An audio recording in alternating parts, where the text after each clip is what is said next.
Well, I think the one thing that discipline definitely does help you with is it helps you get things done. And when you get things done, when you actually do things, you have more success. If you have more success, and sometimes a big part of success is just not being fucking lazy and just doing it. Yeah. That's like 90% of it is just showing up. Get there and start working. Like, you're not going to feel perfect every day. If I only worked out when I felt good, I'd be a fat fuck. Because there's a lot of days I don't want to do it. It's pretty much the same with everybody that actually gets good at something. There's got to be those days you push through, and they're probably going to be more numerous than the days you don't. And so the benefit of discipline in my eyes has always been that through discipline I get things done. Yeah. I always say that I'm like the most lazy, disciplined person I know, because I don't want to do it. Yeah, but I always do.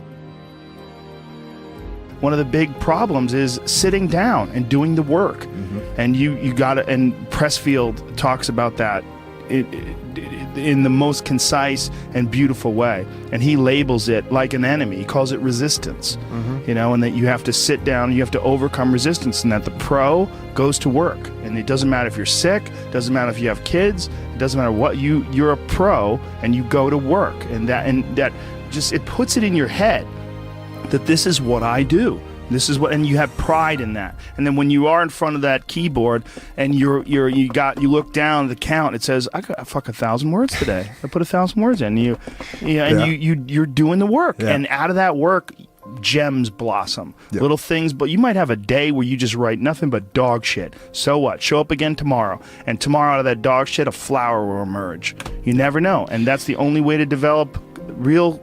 Like, to really develop your potential 100% in anything, whether it's as an author or even as a martial artist. There's a lot of creativity in martial arts.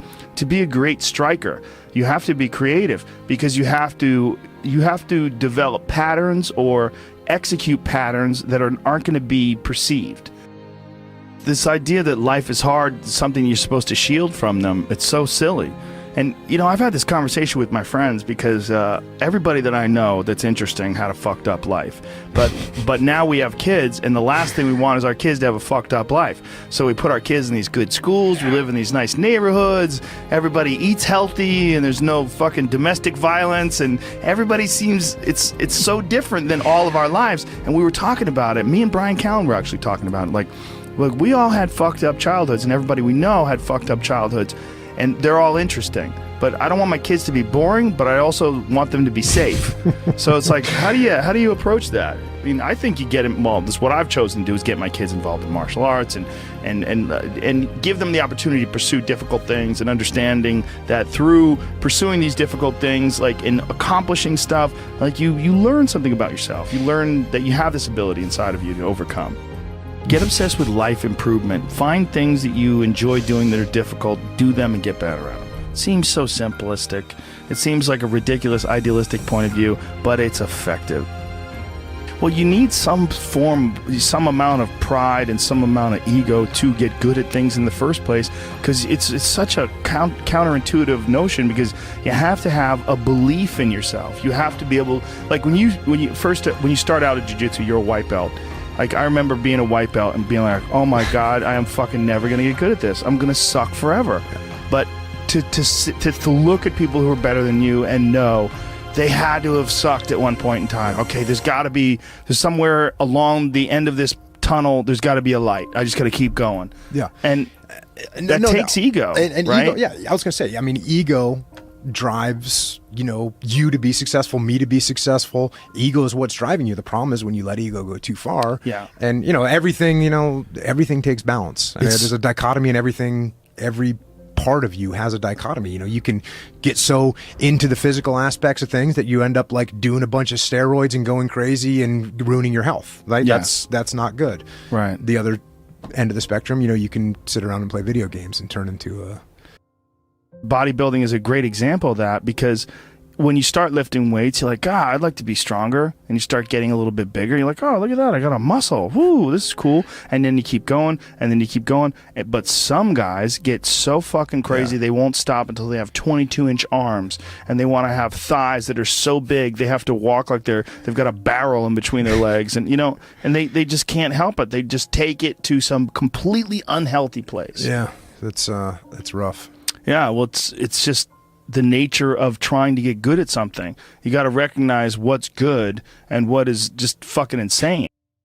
For some people especially, they're just experiencing way too much pressure.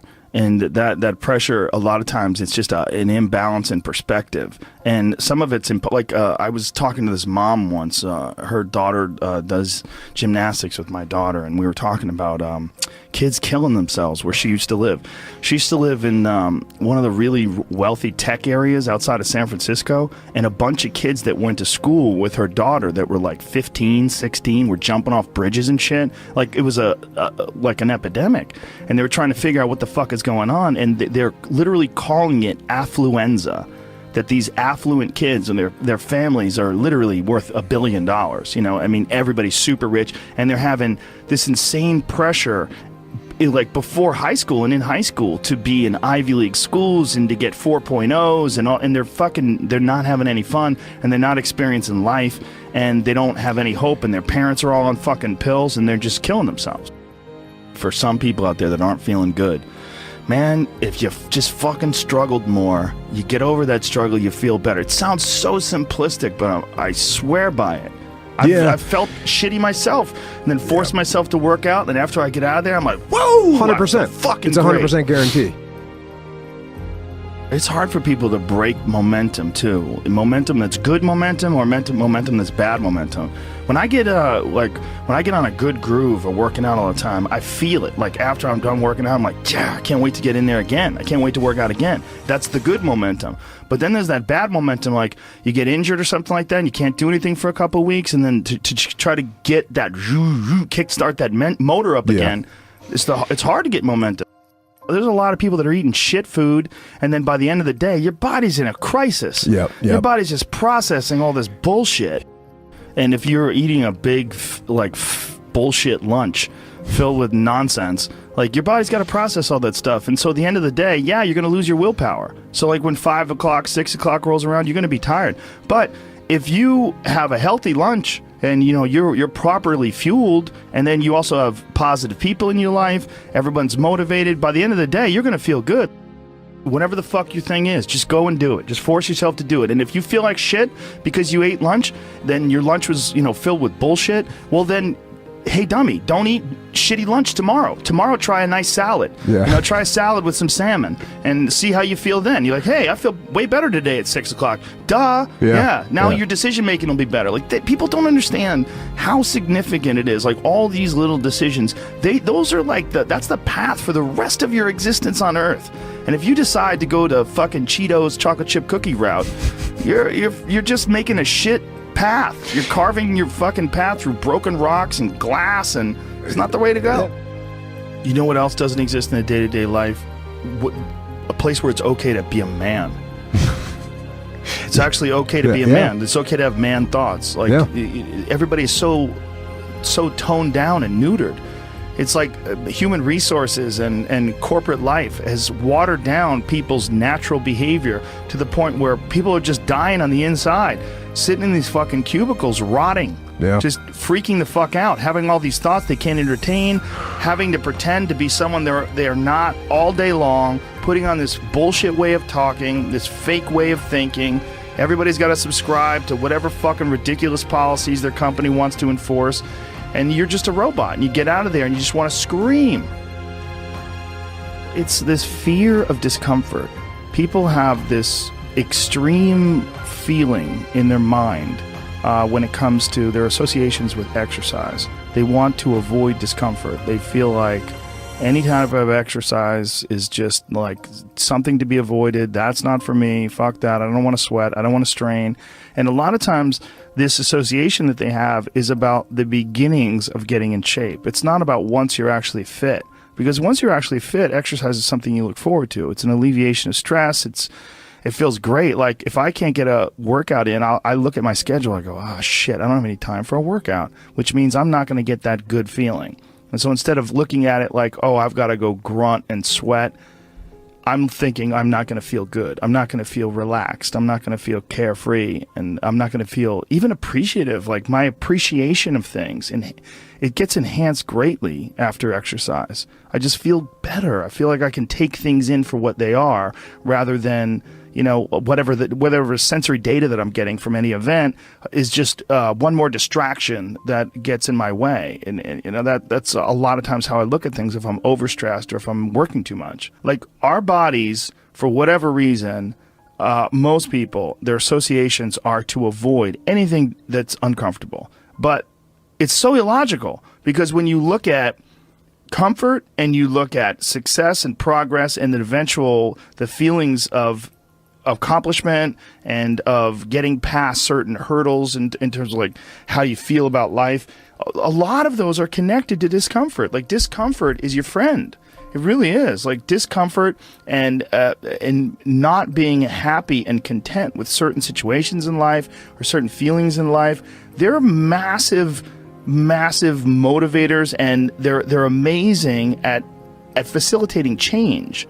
And yet our instinct is to avoid those and just sit on the couch and watch some fucking reality show about dudes who make moonshine with our jaw open, like it's bizarre. And for me, at least, when I get like really disciplined and really I get really consistent with my workouts, one of the things that I almost feel momentum. I feel like there's like a push behind me, like, all right, like after I get out of the gym, I have a really good workout. I'm like, yeah, now I'm doing it. I'm doing it all the time now. And I'm looking forward to the next time. And it makes that resistance much weaker, and it makes my motivation and my discipline much stronger. I think a lot of it is based on just the consistency. You know, it's one of the things that I talked about recently on the podcast. I said, you know, like blowing something off, it's not just not good. Like blowing off an exercise that you planned is not just bad for you physically. It's also bad mentally, because then that option is now available. The option to fuck off is available. And you did it before, and you're probably going to do it again, and you'll get mediocre results, not just in that aspect of your life, but maybe in all aspects of your life. Because I think that option to fuck off, when you embrace it, that is a pathway that you might choose when it comes to dealing with conflict in your personal life, dealing with business decisions, dealing with career decisions, like an uncomfortable decision that you might be faced with, where maybe you need to make a change as far as like what your pathway is in life, but you don't do it. Instead, you fuck off. And that the inclination to fuck off, I think, that gathers momentum as well. The inclination to be disciplined, that comes with momentum too. And I think both things, like you take a path, like the path of the healthy person or the path of the fuck off. Like this is not, like your body is like a race car that you can juice up yourself. Like you can add the fat tires, you can add the improved suspension, you can beef up the horsepower in the engine. You could do all that yourself. Or you could just choose to have this shitty body that's always falling apart on you, because we're essentially ecosystems. You know, and we're in charge. This weird consciousness that has all this resistance and has all this inclination towards comfort and fucking off and blowing things off is what is in charge of making all these things happen that keep this ecosystem healthy. It's almost like if Earth itself had like a shitty manager. You know, if like there was a natural manager of Earth that was like, oh God, who cares if it rains? Oh God, you know, like I'm gonna stop growing things. I don't give a shit anymore. It's all stupid anyway. I mean, it's literally like the just blow it up. Yeah. Fuck it. Let's just kill all of life. Well, it's all gonna die eventually. I mean, the sun only lasts 7 billion years. You see, that is the perspective a lot of people take with aging, where it's like, well, you're gonna die, you're gonna age, you can't stop aging, and it's like, yes, you're right, but that's not the point. The point is to age better. Like, that's the point. The point is to increase your health span, you know, and that is, we know is possible. Like that can, there's some of these like centenarians and super centenarians I've seen that are like over 100 years old, and they're like riding bikes and racing, and it's like, Yeah. they're old. They are very old. But they're experiencing a very good quality of life. Yeah. And they're experiencing a quality of life that these other people that don't exercise feel. They physically feel their own body diminishing, and they just feel it's inevitable. It is what it is. You're wasting your time. You're out there running around. But no, we're not, because this experience right now, it's not like, no one's under the illusion that you're going to live forever, but you are enhancing the experience that you're currently involved in right now. And you are alive. Right. You are alive. You do experience this life. But do you experience this life optimally? Is it as enjoyable as it can be? And we all know that there's a spectrum for that enjoyability. Like, we've all had times in our life where it's not been so great. And then times in our life where everything came together, like, what a fucking great day. Woo! Like, make more of those. Like, you can make more of those. And then the whole thing's better. And I think when that whole thing is better, it affects everybody you touch, everybody that's around you, everybody you come in contact with, and that in turn, I mean, it sounds so grandiose, but in turn can affect the entire race of human beings. I've always wondered if the depression that people see en masse today, there's so much depression that people, I mean, it's a common trait. Like, it's a common condition. Oh, he suffers from depression. Oh, she suffers from depression. Like, oh, he's got herpes, you know what I mean? It's like, it's a common thing. I've always wondered, or I've been wondering more and more recently. It really hit me when, have you ever seen Heinmo's Arctic Adventure? This guy lives in this incredibly remote area of the Arctic National Wildlife Refuge in the Alaskan interior, and he lives in this really small log cabin, and he hunts and gathers, and that's all he does. And he's very smart. Like, he's not a dummy at all. And he's been up there. He lives with his wife, and he raised children up there, and it's really, really, there's some dark moments in there, because they lived like this from the time, like, when they had children up there, and they lost their 2-year-old baby in a fucking canoe.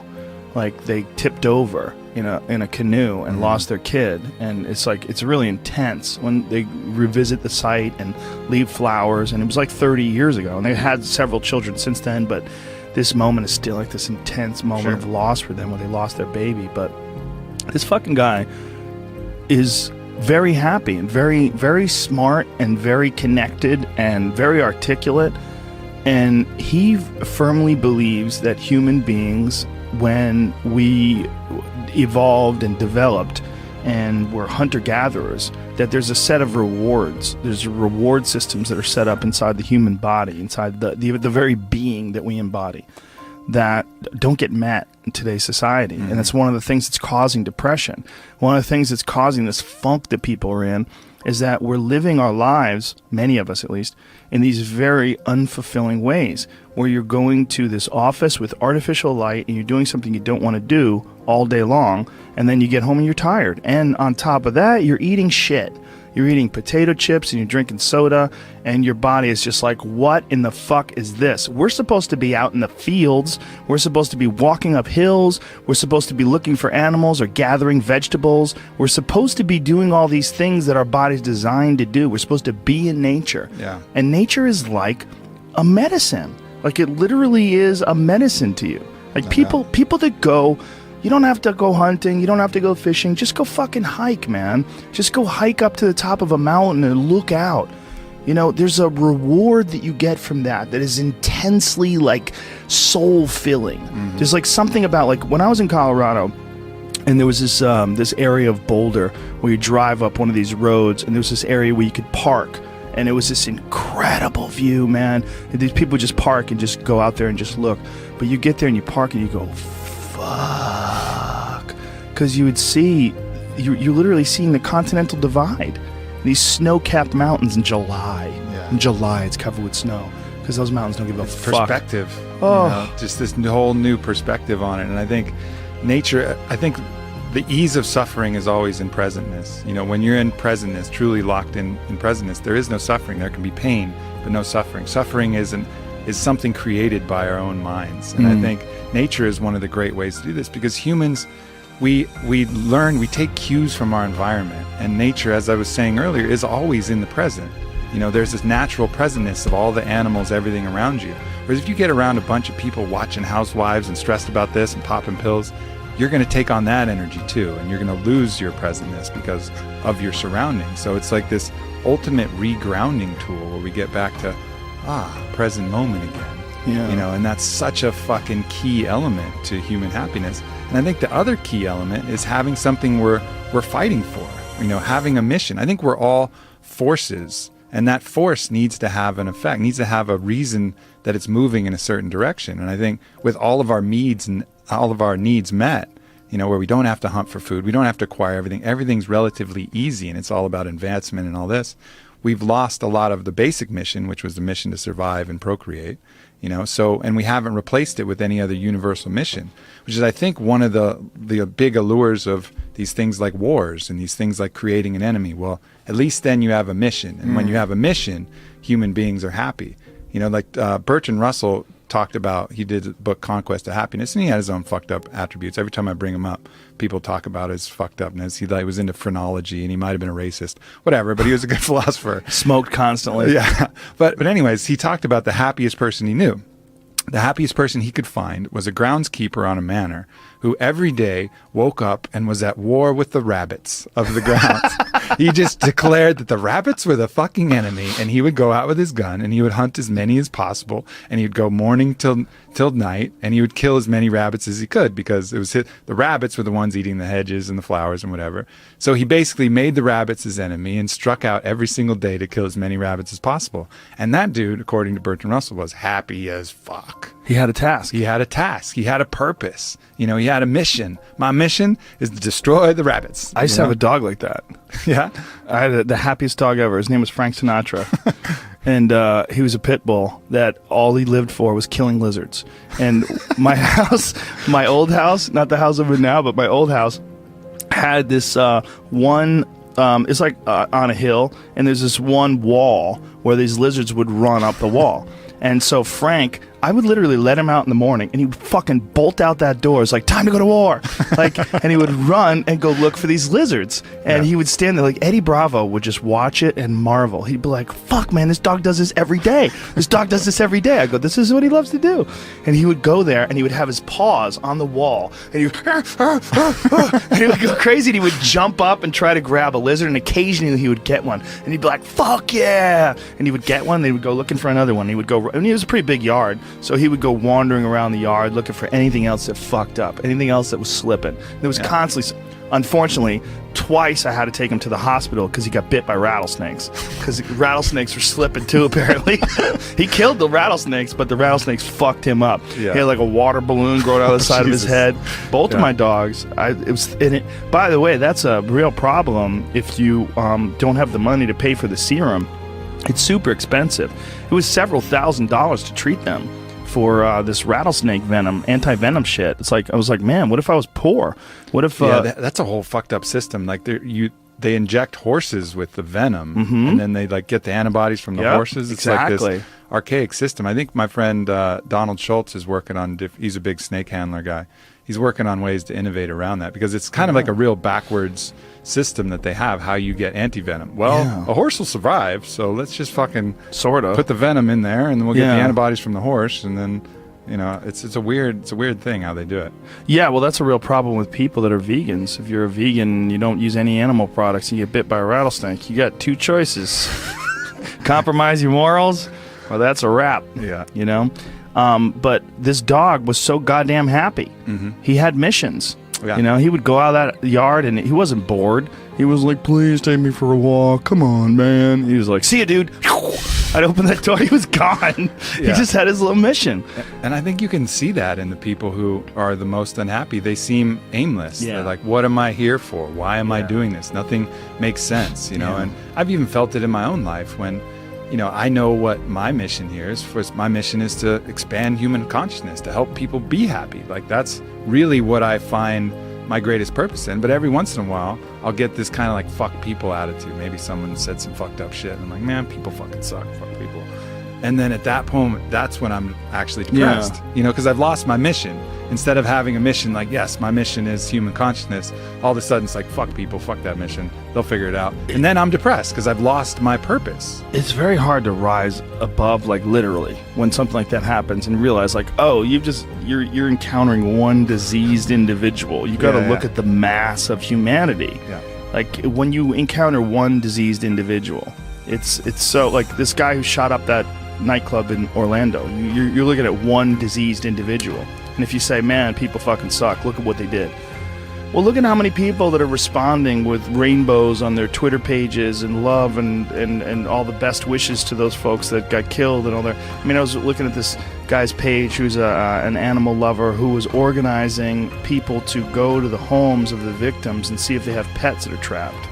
You know, there's beautiful people out there. Yeah. There's a lot. There's more beautiful people. This is without a doubt not just the safest, the easiest. This is the happiest time in terms of like being able to like reach out and send love to people and have people send love to you. But just occasionally you run into cunts. Yeah, no doubt. And the cunts itself, man. But the beauty is out there too. It's just not as dramatic and it doesn't impose upon us as forcefully. But if we just look, it's around all the time. We run into good people all the time. But you know, you just make eye contact with that good person or that kid who's just looking at you and just creeping with that little smile, and you're like, oh yeah, the good of humanity, the fact that, you know, we really are love, you know, being expressed, you know, outwardly all the time, and it's just these other delusions that get in the way of that. Well, we're oddly attracted to negativity too. It's almost like we look at negativity online or that you run into as like a possibility of war.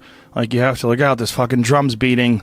God damn it, there's an army on the background. They're coming. But, you know, it's like this real impulse to sort of batten down the hatches. When really it's just some fucking 36-year-old loser sitting in his parents' basement, you know, farting and smelling his own farts and angry online. I mean, that's really what a lot of you're dealing with. You're dealing with, like, really sick people. Like, people that have just, for whatever reason... They've not found their path. They've not found any happiness. They've not found any fulfillment. They haven't found any growth. They're just stifled or rotten in some sort of a weird way. It just hasn't really worked for them. Yeah. And so they're lashing out. They're lashing out at the world. And you run into one of those, and you're like, people suck. Yeah, and that's the initial response, and then the more conscious response is to look at them and have compassion for that person. Yeah, you know, that's hard to do, right? That is hard to do, and our system isn't based upon that. Even if you look at the U.S. penal system, it's very much about punishment. Whereas if you watch that documentary that Michael Moore did, Who to Invade Ness, where they go to Norway, they have a whole different idea of what the penal system is for. It's about restoring human dignity and cultivating, you know, a change, really making change in the person. It's not about punishment. It's about actually changing that individual so he doesn't do it again. And then you look at the recidivism rates between our prisons and Norway's prisons, and they're just dramatically different. That impulse to punish immediately, you know, is not the healthiest impulse. That's just going to create more issues down the road. You're not rehabilitating anybody. You're just taking even more broken people and putting them out in the world and hoping they're not going to do the broken things. Well, it's not going to fucking work. You know, the right impulse is always that compassion and looking to see, as if that was you, how all of these fucked up elements of the world and choices. I'm not overriding the fact that they had choices in all this. They're not free of guilt. But look at that like this is the person that just made some bad choices and had some tough shit to deal with and couldn't overcome it.